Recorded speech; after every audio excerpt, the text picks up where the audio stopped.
இந்த வீடியோவில் நம்ம VMC மிஷினில் இருக்கிற மோட் செலெக்ஷன் ஆப்ஷன்ஸ் பற்றி தான் நம்ம பார்க்க போகிறோம். VMC மிஷினில் மோட் செலெக்ஷன் மட்டும் கொஞ்சம் டிஃப்ரென்ஸாக இருக்கும். இது இந்த ஒரு ஆப்ஷன் மட்டும் இந்த X10 X100 அப்படின்னு இருக்கிற இந்த ஒரு ஆப்ஷன் மட்டும் கொஞ்சம் வித்தியாசமாக இருக்கும். மற்ற இது எல்லாமே CNCயில் இருக்கிற மாதிரி தான், சேம் தான். இந்த மோட் செலெக்ஷனை பற்றி இப்போ நம்ம இந்த வீடியோவில் நம்ம பார்க்கலாம். இந்த இது வந்து CNCயில் இருக்கிற மாதிரியே தான் இருக்கும். இது கொஞ்சம் VMCயில் வந்து சின்ன டிஃப்ரென்ஸ் தான் இருக்கும். இப்போ ஃபஸ்ட்டு பார்த்திங்கன்னா எடிட்னு ஒரு ஆப்ஷன் இருக்கும். இந்த எடிட் ஆப்ஷன் எதுக்குன்னா, இப்போ ப்ரோக்ராமை வந்து நம்ம தேவையான மாதிரி எடிட் பண்ணுறதுக்கு இதுக்கு எல்லாமே இந்த எடிட் ஆப்ஷன் யூஸ் ஆகும்.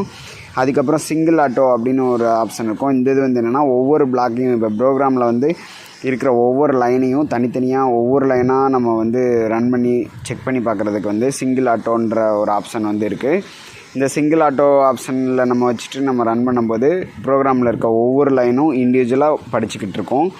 நம்ம ஒவ்வொரு லைன்லேயும் எதாவது மிஸ்டேக் இருந்துச்சுன்னா நம்மளால் கண்டுபிடிச்சி நிறுத்திக்க முடியும். அதுக்காக இந்த சிங்கிள் ஆட்டோ மோடு யூஸ் ஆகுது. அதுக்கப்புறம் ஆட்டோ கண்ட் அப்படின்னு இருக்கும், ஆட்டோ மோடு இருக்கும். ஆட்டோ மோடில் வச்சிட்டோம் அப்படின்னா நம்ம வந்து ஒரு தடவை சைக்கிள் ஸ்டார்ட் பண்ணோம் அப்படின்னா மிஷின் வந்து கண்டினியூஸாக ரன் ஆகும். இப்போது ப்ரோக்ராம் செட்டிங் எல்லாமே முடிச்சிட்டோம், இப்போ வந்து ப்ரொடக்ஷன் ஸ்டார்ட் ஆயிடுச்சு அப்படின்னா ஆட்டோ மோடில் தான் நம்ம வச்சுருப்பாங்க. ஆட்டோ மோடில் வச்சுட்டு நம்ம ஒரு டைம் ஸ்டார்ட் பண்ணாலே ப்ரோக்ராம் ஸ்டார்டிங்லேருந்து எண்டு வரைக்கும் போகும். அதுக்கப்புறமா பார்த்திங்கன்னா MDI அப்படின்னு இருக்கும். MDI மோடு அப்படின்னா மேனுவல் டேட்டா இன்புட் மோடு அப்படின்னு சொல்லுவாங்க. இந்த MDI மோடில் வந்துட்டு இப்போ ப்ரோக்ராமில் இருக்கிற ஒவ்வொரு இண்டிவிஜுவல் லைனை வந்து நம்ம இதில் டைப் பண்ணி சைக்கிள் ஸ்டார்ட் பண்ணி நம்ம வந்து அந்த டைமில் மட்டும் நம்ம ஃபங்க்ஷன் பண்ணிக்க முடியும். இப்போது எக்ஸாம்பிளுக்கு இப்போ MDI மோடில் வச்சுட்டு நம்ம இப்போது ஒரு சின்ன சின்ன RPM கொடுக்குறது, டூல் டிக்லாம் பண்ணுறது, இந்த மாதிரி கமெண்ட்ஸ் எல்லாம் கொடுத்துக்க முடியும்.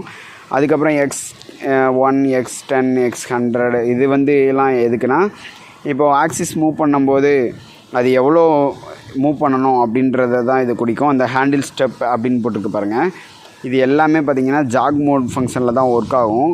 இப்போ இதில் வச்சுட்டு நம்ம இப்போ ஆக்சிஸ் மூவ் பண்ணோம் அப்படின்னா அந்த டைமில் வந்து 1 மைக்ரான் மூவ் ஆகணும், 10 மைக்ரான் மூவ் ஆகணும், 100 மைக்ரான் அப்படின்றத நம்ம செலக்ட் பண்ணோம் அப்படின்னா இந்த ஜாக் மோடில் தான் நம்ம வச்சோம் அப்படின்னா அது வந்து மூவ் பண்ணுறதுக்கு யூஸ் ஆகும். இது எல்லாமே பார்த்திங்கன்னா ஆக்சிஸ் மூவ் பண்ணுறதுக்கு தான். அந்த ப்ராக்கெட்லேயே போட்டிருக்காங்க பாருங்கள், ஹேண்டில் ஸ்டெப் அப்படின்னு போட்டிருப்பாங்க. அதுக்கப்புறம் ZRN ஒரு ஆப்ஷன் இருக்கும். இந்த இது பார்த்திங்கன்னா ஜீரோ ரிட்டர்ன்னு சொல்லுவாங்க. ஜீரோ ரெஃபரன்ஸ் எடுக்கிறதுக்கு, இப்போ வந்து மிஷின் ஆன் பண்ணுறோம், இந்த இடத்துல வந்து ரெஃபரன்ஸ் எடுக்கிறதுக்கு, இந்த மாதிரியான விஷயங்களுக்கெல்லாம் இந்த ஜீரோ ரிட்டர்ன்ற ஆப்ஷன் வந்து யூஸ் ஆகும்.